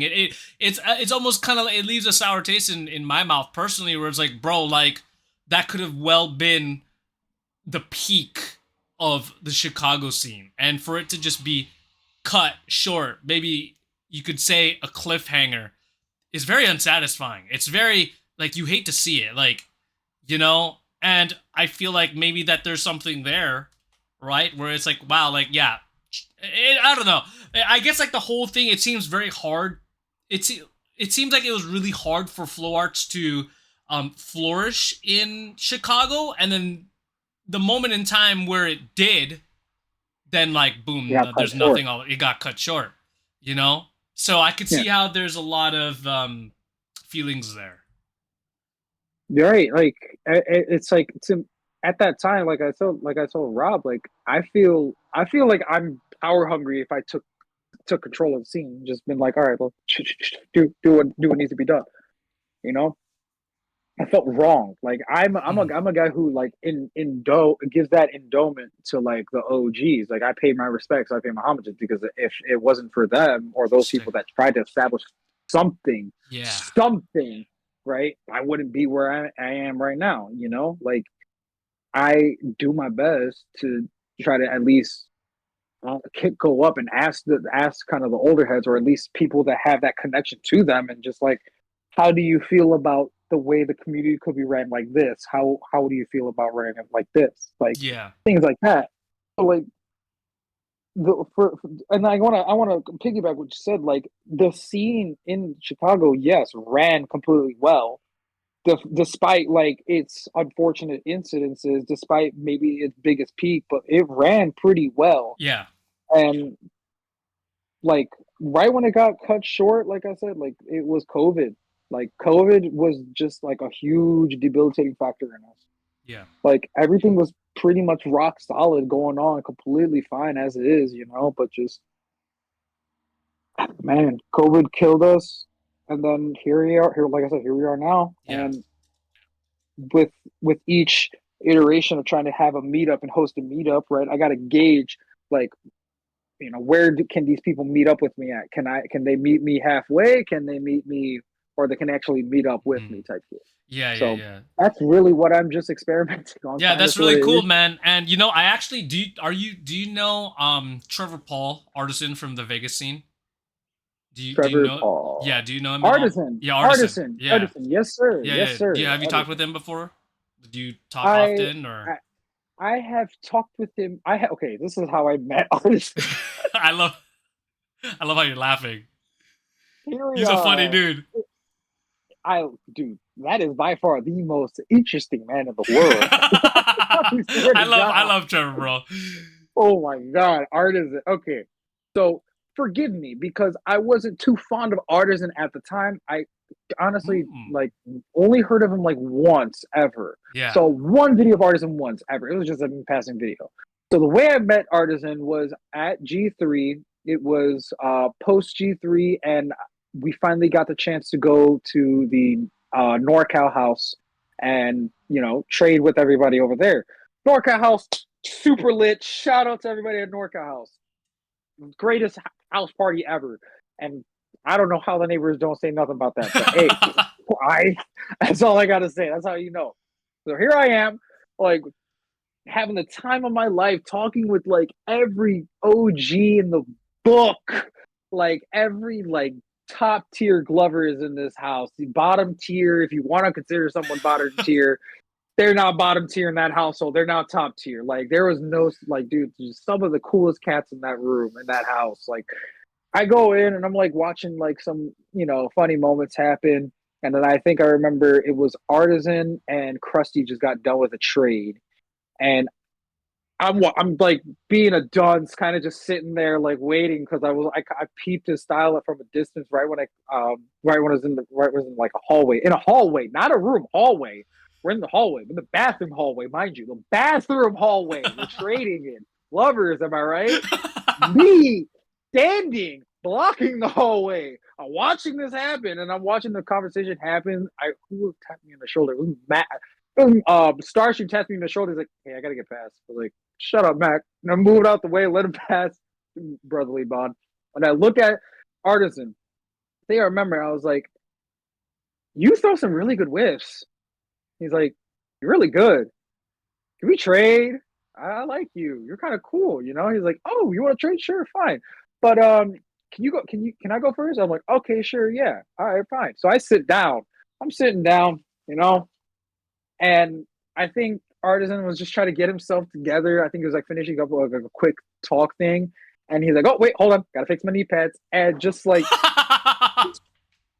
doing this, just like penguin waddling over to me, going down, fixing his knee pads and such, getting like the most funniest gloving intro to the show I've ever gotten. Penguin waddles into the show. And like this is the part that also made me laugh too. As I don't know if you saw it, but when I did the penguin waddle, he actually did this. Maybe it was hot in there, bro. Maybe he needed some air. I mean, fuck, dude. When I tell you that man was drenched, that man was like slightly drenched. I ain't gonna lie. It ain't a sash if Glovers ain't drenched. Like, oh my god, best light show I've ever seen. Like, in a while too. Wow. Like, I'm talking like, I mean, like, I will say like all of G3. I only got a total, like, literally with 2.5 hands, like maybe 20 plus trades. That's about it. Wow. Yeah. That's it. Like for all the trades that I gotten out there, like, dude, Artisan stuck out the most. Like, I really, really love the way I really love the way he just manipulates his tech. I really, really thoroughly enjoy the way he actually knows how to like make these like really distinguishable like micro tech movements, and like his ability to go from micro to macro and then back into micro, super. Yeah, no, the reason. And not to mention. No, go ahead. Sorry to cut you off. Not to mention too, whip game is I'm gonna say it. Artisan has the most unique set of whips out of a lot of people. Unique, like just like not uncomparable to most people. Honestly, I think Artisan is a very original type of like Glover when he throws his shows. So yeah, no, absolutely, bro. And the reason why I mentioned him was because I actually did a Project Trails video with him yesterday or 2 days ago, and his kind of like upbringing was very different than yours in terms of like a leadership mindset, where like he was kind of like on his own and he got into gloving and like he just had this burning passion and motivation to want to start up a scene. Whereas like with you, it almost kind of feels like there's like this duty, and you're kind of like you're all walking on eggshells because you want to, you respect the OGs too much to be like, you know, like you want to do it right. There's almost a carefulness in how you want to do this, both each respectable ways. But I find it really interesting, the different perspectives and filters of a leader.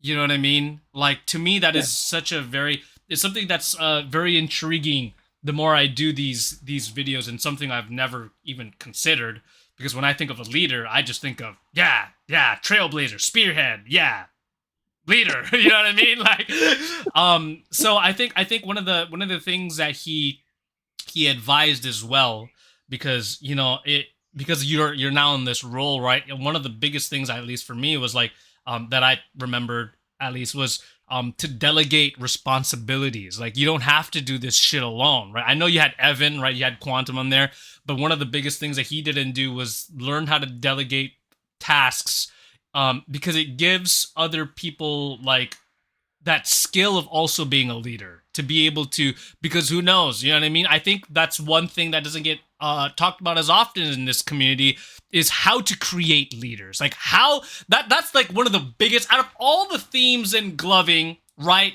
One of the biggest themes is gloving is dying. What? Gloving is dying. Like, that's one of the biggest things. So if we create leaders, right? If we create leaders and we show people how to run shit, maybe this wouldn't be such a big theme. Maybe this will actually be a good thing. And I understand maybe some people don't. Some people like the power. You know, some people like the power. But like, man, like, really, the power doesn't really, this is gloving, bro. Like, what power are you actually gonna get? Like, let's be honest, bro. Yeah. So like, I think it's a, you know, just kind of just going back into the conversation, like delegating tasks to people to make them feel like they have value in the scene. But, you know, given you have other members in the community who are already well established, but, you know, I think it'd be a good idea to, like, you know, have like the newer kids kind of step up as well, because like I think it's very healthy for the scene. Who knows, maybe different ideas come of the newer generation. They have their ideas. It's all collaboration, right? And that's something that I wish, that's something that's not even happening in Hawaii right now. And maybe that's partly my fault. Is teaching that younger generation how can we, or maybe I did. Maybe I tried. Maybe I tried to do this with past Aloha Nation folks, but then not everybody has the same timeline. Those kids,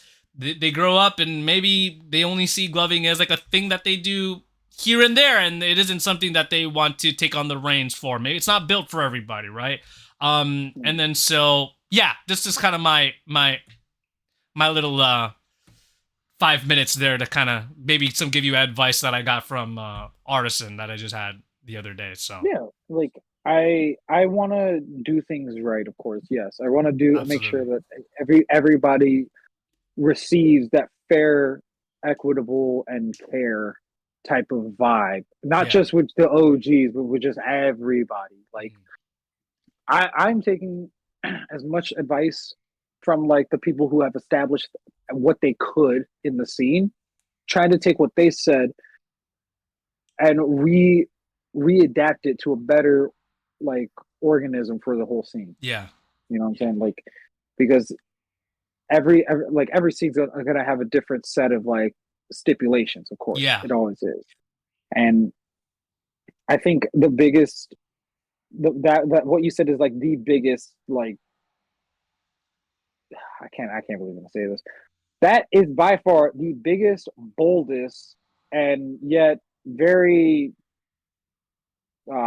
crude idea I've ever heard you come up with. Developing leaders in gloving. You know what I'm yeah. saying? It's weird. It's weird to say. Because it is so okay. One, it's. I thought I was insane.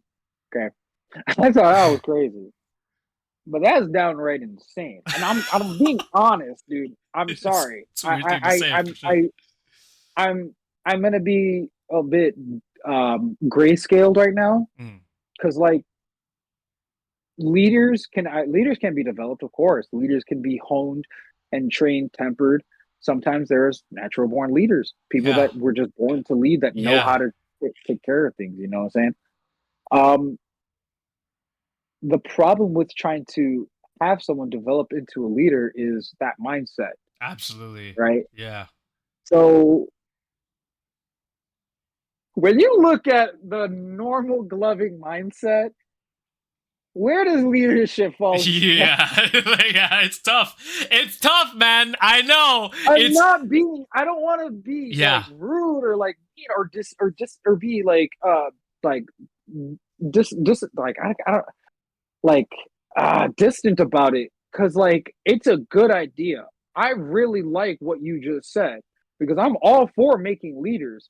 What I'm not for is someone that doesn't want to be a leader. I don't want to absolutely. try to spread information around and provide information to everybody on, hey, this is how to be a leader. No, because that's how you create a horrible leader. Well, maybe not like that. You know what I mean? Like, But I think, and listen to me on this, it's like sometimes it takes a spark. You know what I mean? Were you a natural leader? sorry, Of you said course you were. spark. You said spark. I had to, my bad. I feel I Am think I a leader? I don't. I mean, am I a leader? Nah. That's a question you can't answer yourself. it's an odd question. It's a hard question. Maybe you are, maybe you aren't, right? But then it's like what I'm saying is that sometimes leadership can get passed to people who you may not think who could be leaders, but end up being a really good leader. You know what I'm saying? And like Yeah. who, because the way that I see it right from this whole conversation, you're a leader now. But you were never really someone who spearheaded the community before, at least in the gloving community, and you had this spark and you have now this responsibility because you care so deeply about it. Right? Maybe yeah, it is longer in your gloving life that it came about, but here you are, like a leader. Right? You have that. You maybe that's what I think too. It's like you have to be like a natural born leader to want to lead, but sometimes it isn't always like that, and sometimes it takes that spark. You know what I'm saying? Mm. Which is this is an Hmm. Okay. untapped like test. You know what I mean? This is not really something that I Okay. have statistics for. I can't really just go out and say that, but who knows? Maybe you know what I mean. Talking like we need leaders more now than ever in the gloving community, right? And then if it's just another way to giving people maybe not like maybe responsibility isn't even like the right word. Maybe it's like showing people that they have value that they can provide to the community may spark some sort of leadership role or authority to make them want to do this more.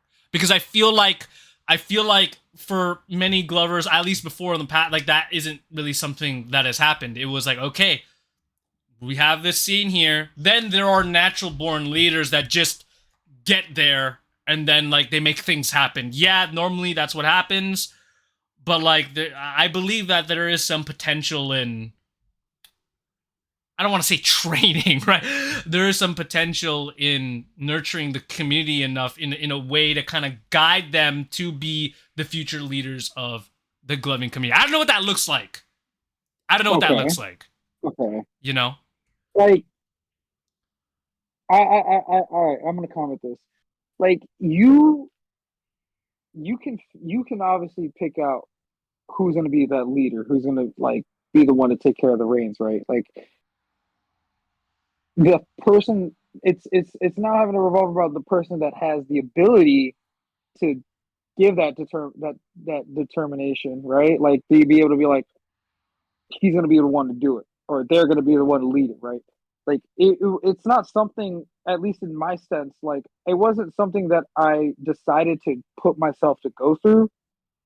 I really asked everybody, as many as I could, like, if there's anybody to take care of the scene and lead the scene, who would it be? Yeah. I've asked. That's who I've asked throughout the entirety of everybody in Chicago, in Yeah. all of the Chicago scene. Who is the one person to actually come forth and be like, this is the scene, how it runs, who's gonna do it? Because if we're looking at it like this, Evan Materia can't do it really, because Amazing Lights is over, and ever since that situation, that's just already just a glory that's left to just be its own glory. Evan's already just wanted to fix up on his life and on his own, Yeah. and like provide the content that he wants to provide out of his own fun, Yeah. completely fine. Um, so at that point, like Evan, it's not really something Evan would be interested on doing. I feel like Evan has told me like he'd be always down to support and help. Yeah. Like Quantum, Quantum really just Quantum just has fun with it more than Yeah. anything. Just loves hanging out with the peeps. So not the case.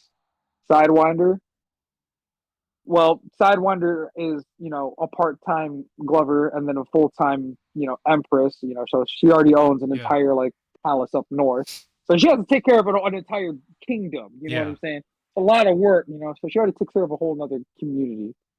It's a joke.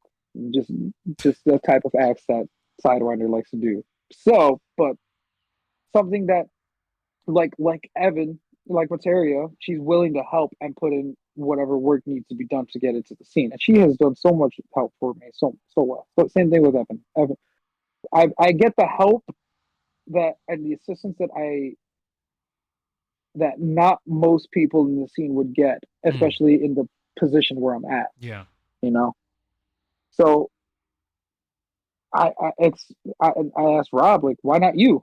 He's like, nah, not doing it. My name's Ferocious. My name's Ferocious. You really think like that was the triple entendre too? Like I can't. My name's Ferocious. I can't. Oh my god. Dude, Rob's a funny guy. I like him. I love Like Rob. Rob. Rob's a good guy. Like it's just like we both finally came. What it came to was just like, all right, I'm gonna take lead on something. Let me try this one meetup. If people are willing to come out and see me, they come and see me. Yeah. If they don't, then don't. It's no big deal. So then try another meetup close to the city, same gig. They come, they come. They don't, they don't. And it only took these two meetups for people to start recognizing it. You Yeah. know, like okay, he's doing something now. Let's then and this is where I segue because this is how the community behaves. Like they want to see action. They want to see it first. They want to Yeah. see if it happens, Yep. right? But they want to see the consistency. Yes. They don't want to Yes. see it happen. They just want Yeah. to see the consistency. Right. So like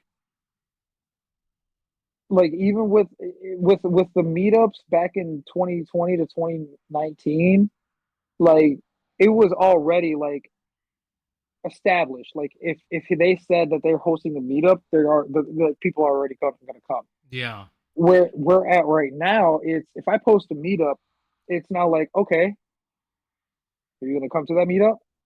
Okay, you're at that meetup. What happened? Okay, this is happening. All right, now let's see the consistency. Yeah. So there's this like level Hmm. to trying to at least patch, and this is where I counterattack. I don't care. I don't care if you want to see the consistency or not. I want you to see that there's somebody that gives a flying Absolutely. F Yeah. Yeah. As that long as there's just actually wants to do one something. person. Yeah. Because all you're doing is funneling the attention for me. Bottom Yeah. line. That's all you're really doing. You're literally telling people, hold on, don't go or like wait, I don't know if we should go to these meetups yet. Let me see some more stuff. You're literally just funneling more people to The entire hold on, sorry, my headphones just died. Oh goodness. No, no, no. You're good. Oh no. Houston, we have a problem. My headphones died. No, it's no problem at all. Can you hear me? Yes, I can hear you. Okay. Yeah, yeah. We I'm can not kind of hoping we to. can we've been going at it for a little bit. How about we kind of like get some like closing thoughts and we can wrap it up. We could probably do yeah, we definitely have to do like another episode talking about some other stuff. And to kind of I guess update on where it's at. You know, whenever that may be. But sorry, yeah, let's wrap it up and Yeah. what were you saying? You're saying okay, yeah, like people would what yeah, they need like basically proof to be like okay, this thing is consistent and people are showing up and then that will like get them to come, right? Yeah, so that's where like it's they want to see people they want to see me in a sense. Yeah. And I say they vague kind of vaguely in a Yeah. sense because I'm not trying to like ostracize my community by any Absolutely. means. Mhm. I'm just saying like they just want to be safe and like ensured that like these meetups will continuously happen because they Yeah. see it time and time again where it's meet up and then drop off, you know. Yeah. So I I like I said, I'm really not paying no attention to it. You're just giving me the funnel vacuum more than anything for people to start coming by, at least to get the eyes on because the Chicago rave scene, like I posted in EDM Chicago, which is like the main hub for the rave scene out there, like for Chicago in general. Like when I posted in there telling them like who I am, what I'm trying to do for my scene, it's blowing up. It's that post is still blowing up to this day. Like our page, our Facebook page, our Facebook group page for Chicago Flow Artists Union went from like 417 people all the way to like I think it's now like 462, Nice. 470 people. Yeah. Like we're about to hit 500 people in that group. Yeah, yeah, yeah. Dude, So awesome. like I That's freaking am great. trying my best Yeah. at this, and hey, if you want to come and help, you want to see what more we can do, hop along on the boat. I ain't gonna kick you off. Yeah. That's it. Just don't touch my pancakes. Anywho, all right, that's enough out of me, man. Like yeah, that's it, man. Like pretty much where I'm at. Yeah, dude. That's a pretty Well, well rounded establishment of everything where I'm at right now. 30. Well, man, thank you, bro. Like, I really wish that whatever you continue doing will have some success. And I'm even considering like thinking about like how I can use my platform to spread all these communities out and like do you do event pages like for the meetups and stuff? You do event pages, right? Or Yeah, is it just in the group? yeah. Yeah.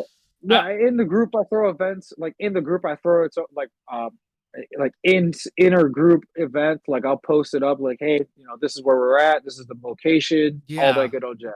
I might even like start like posting on my own platform like links to these events just because I have a lot of followers and maybe some of them don't even know that maybe some of them are in Chicago and they don't even know that there's a scene. I got a lots of new eyeballs on my platform, so to be able to like just advertise stuff like that, I think that's something that I want to do. I feel like it feels like that's something like, it's always been like puppet, it's always been like what I've been doing, but then like I feel like I have like that reach now that's really big to be able to just show other people's like their efforts like even tenfold. But anyway, bro, thank you so much, man.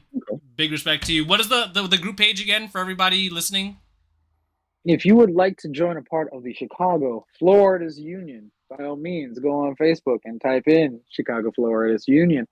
And by all means, please feel free to hop in, catch up on the next meetup happening soon, July 27th at around 5 to whenever the Popo stop us over at Foster Beach. You know what I'm saying? Come get a light show. And best part about our meetups is we got fireworks happening every single time we have a meetup. Sick. So dang. And what's your Instagram? Or where people can Instagram contact you?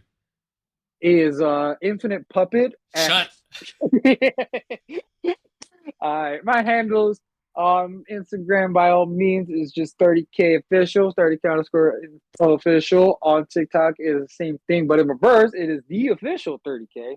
And if you also want to follow me on Facebook, I have a Facebook page called 30K Light Show Artist for all of my archived videos. And last but not least, if you'd like to subscribe onto my YouTube, I'd appreciate it so much. My YouTube is Mr. 30K. Anything 30K, this is this guy. Okay? Hell yeah, brother. I don't know if you can tell, but no. Other than that, y'all, man, Puppet, it is a pleasure. It is a wonderfulness. Thank you so much, brother. Man, Absolutely. I love you. The Love day you too, bro. I will pass. You know what I'm saying? I'll be home at some point. My second me home, know. I will promise. Yeah. So, all three of us will have a without further sesh. ado. All the three Glovey. I always make that joke, but dude, thank you, bro. Have a great weekend. Man. You take care.